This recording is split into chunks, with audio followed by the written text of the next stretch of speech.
ดังที่พวกเขาทราบเป้าหมายของการทดแทนชีวนานาพันธุ์แบบครบถ้วน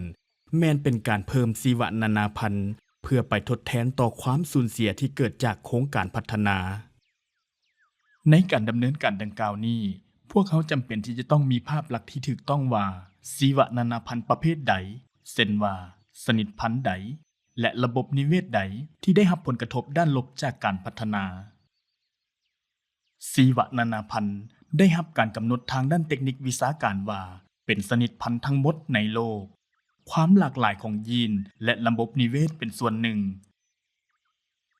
เนื่องจากชีวนานาพันธุ์ดังกล่าวมีความอุดมสมบูรณ์หลากหลายและสลับซับซ้อนหลายพวกเขาจึงบ่สามารถคาดหวังที่จะวัดแทกองค์ประกอบทั้งหมดของชีวนานาพันธุ์ที่ได้รับผลกระทบจากการพัฒนาที่กำหนดในทางกงกันข้ามเมื่อพวกเขาวัดแทกการสูญเสียและเพิ่มชีวนานาพันธุ์พวกเขาต้องเฮ็ดเวียกนี้ให้ง่ายขึ้นและตัดสินใจว่าสิ่งใดที่กระตุ้นให้เกิดความจำเป็นในการทดแทนชีวนานาพันธุ์แบบครบถ้วนดังที่ได้อธิบายไว้ในวิดีโอ2ดังนั้นพวกเขาอาจจะนำใส่ตัวแทนชีวนานาพันธุ์ที่เป็นวงกว้างสิ่งที่พวกเขาวัดแทกได้แม่นค่อนข้างง่ายซึ่งพวกเขาคิดว่าบ่งบอกถึงคุณลักษณะอื่นๆที่วัดแทกได้ยากหรือพวกเขาอาจจะเน้นใส่เฉพาะองค์ประกอบของชีวนานาพันธุ์ที่พวกเขาพิจารณาว่ามีความสำคัญที่สุดเช่นว่าชนิดพันธุ์ที่ถูกคุกคามเมื่อพวกเขารับทราบว่าองค์ประกอบชีวนานาพันธุ์ใดที่พวกเขาจะทดแทนชีวนานาพันธุ์แบบครบถ้วนได้พวกเขายังคงต้องตัดสินใจว่าจะวัดแทกองค์ประกอบเหล่านั้นได้คือแนวใด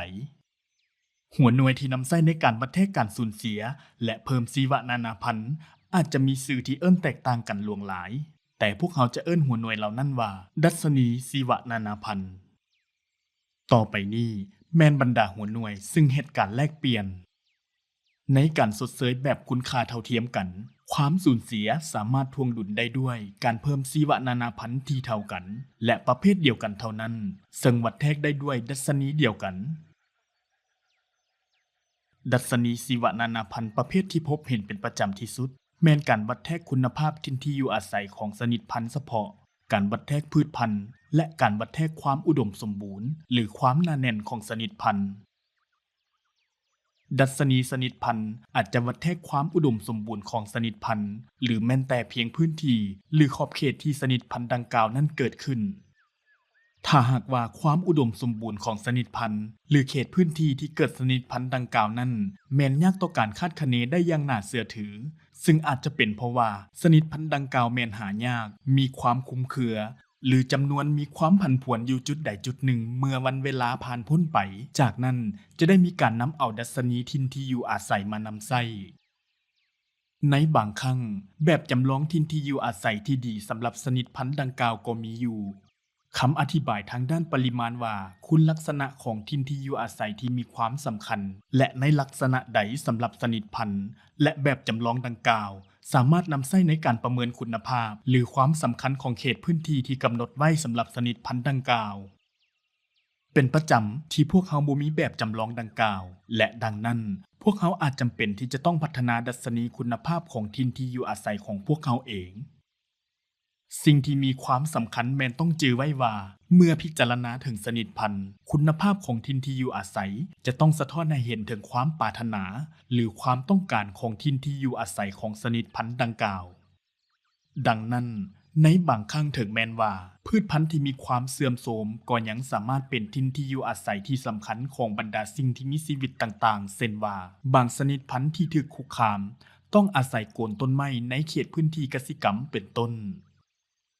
โดยทั่วไปคุณภาพของถิ่นที่อยู่อาศัยแม้นจะถูกคาดคะเนไว้ต่อหัวหน่วยพื้นที่และดังนั้นดัชนีที่นำใช้ในการสมเทียบการสูญเสียชีวนานาพันธุ์และการเพิ่มชีวนานาพันธุ์จึงเป็นมาตรฐานการวัดแทกพื้นที่ด้วยคุณภาพยกตัวอย่างเช่นคุณภาพถิ่นที่อยู่อาศัย10เฮกตาร์ซึ่งคิดเป็น 80% ดีเท่ากับถิ่นที่อยู่อาศัยที่ดีที่สุดสำหรับชนิดพันธุ์หนึ่งจะถูกให้คะแนนเป็น8เฮกตาร์ที่มีคุณภาพสำหรับระบบนิเวศดัชนีที่ง่ายที่สุดแม่นพื้นที่หรือขอบเขตแต่ว่าการวัดแทกเพียงแต่อย่างเดียวแม่นยังพลาดข้อมูลที่สำคัญว่าระบบนิเวศที่ได้รับผลกระทบดังกล่าวแม่นอยู่ในสภาพที่ดีหรือบ่ดังนั้น ดัชนีที่อิงตามพืชพันธุ์จึงมักที่จะถูกนำใช้เพื่อให้คะแนนสภาพของพืชพันธุ์ที่เกิดตามธรรมชาติโดยสัมพันธ์กับตัวอย่างที่บ่ถูกรบกวนหรือสมบูรณ์ของระบบนิเวศหรือประเภทพืชพันธุ์ดังกล่าวที่เอิ้นว่าเกณฑ์มาตรฐานหรือสถานะอ้างอิงดัชนีเหล่านี้มักจะแสดงถึงมาตรฐานการวัดแทกพื้นที่แต่ว่าความแตกต่างแม่นการวัดแทกสภาพของระบบนิเวศประเภทหนึ่งและบ่ได้รับการออกแบบมาเพื่อวัดแทกคุณภาพของถิ่นที่อยู่อาศัยสำหรับชนิดพันธุ์ใดหนึ่งโดยเฉพาะเพื่อให้สามารถนำใช้ดัชนีมาตรฐานการวัดแทกพื้นที่ตามบรรดาเงื่อนไขเหล่านี้เพื่อสมเทียบการสูญเสียชีวนานาพันธุ์และการเพิ่มชีวนานาพันธุ์ของประเภทระบบนิเวศท่านจำเป็นที่จะต้องมี2 สิ่งเพื่อจะแยกประเภทระบบนิเวศและตัวอย่างของค่ามาตรฐานสำหรับส่วนประกอบของพืชพันธุ์ในระบบนิเวศแต่ละประเภทด้วยวิธีการดังกล่าวนี้เงื่อนไขของสถานที่ที่สัมพันธ์กับเงื่อนไขที่เป็นเกณฑ์มาตรฐานสามารถคิดไล่ได้และสามารถคาดคะเนการเปลี่ยนแปลงที่คาดหวังในเงื่อนไขดังกล่าวเนื่องจากผลกระทบหรือการทดแทนชีวนานาพันธุ์แบบครบถ้วนกรุณาจือไว้ว่าคุณภาพของเขตพื้นที่ที่เป็นถิ่นที่อยู่อาศัยของสัตว์บางชนิดพันธุ์และสภาพพืชพันธุ์ของระบบนิเวศดังกล่าวแม้นอาจจะมีความแตกต่างกันไปในสถานที่ดังกล่าวบางครั้งการวัดแท่งชนิดพันธุ์ถิ่นที่อยู่อาศัยหรือพืชพันธุ์ของพวกเขาอาจจะถูกนำมาใช้เป็นตัวแทน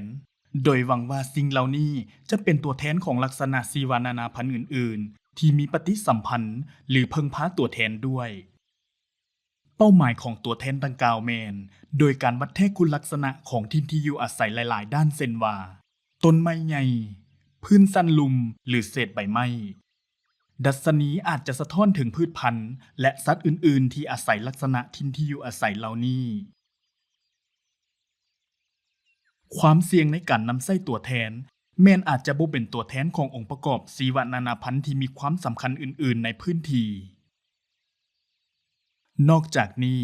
เมื่อคุณลักษณะของถิ่นที่อยู่อาศัยที่แตกต่างกันเป็นจำนวนหลายจะถูกรวมเข้าเป็นดัชนีรวมเดียวซึ่งเป็นไปได้ที่การเพิ่มขึ้นขององค์ประกอบหนึ่งของดัชนีสามารถทดแทนองค์ประกอบอื่นได้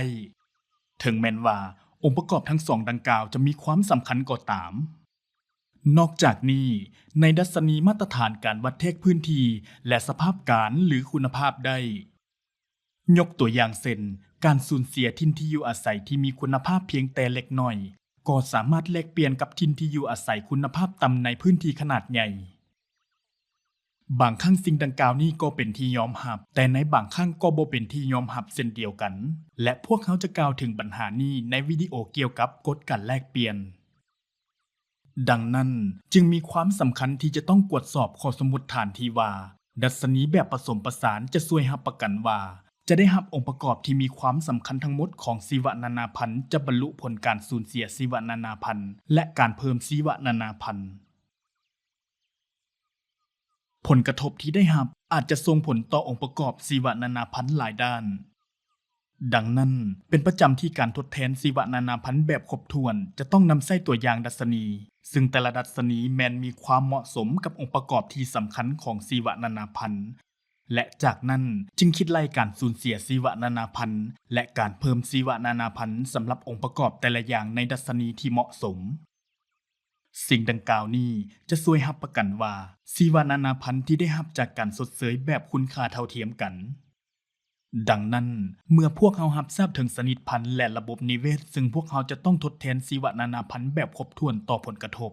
และพวกเขาได้ตัดสินใจเกี่ยวกับดัชนีที่พวกเขาได้นำใช้เพื่อวัดแทกการสูญเสียชีวนานาพันธุ์และการเพิ่มชีวนานาพันธุ์สำหรับชนิดพันธุ์และระบบนิเวศเหล่านั้นพวกเขาก็จะก้าวไปยังขั้นตอนถัดไปการคาดคะเนขนาดของการเพิ่มชีวนานาพันธุ์จากการทดแทนชีวนานาพันธุ์แบบครบถ้วนเพื่อที่ว่าพวกเขาจะสามารถสมเทียบกับขนาดของการสูญเสียชีวนานาพันธุ์สำหรับแต่ละลักษณะชีวนานาพันธุ์ที่ได้รับผลกระทบพวกเขาจะกล่าวถึงหัวข้อดังกล่าวในวิดีโอถัดไป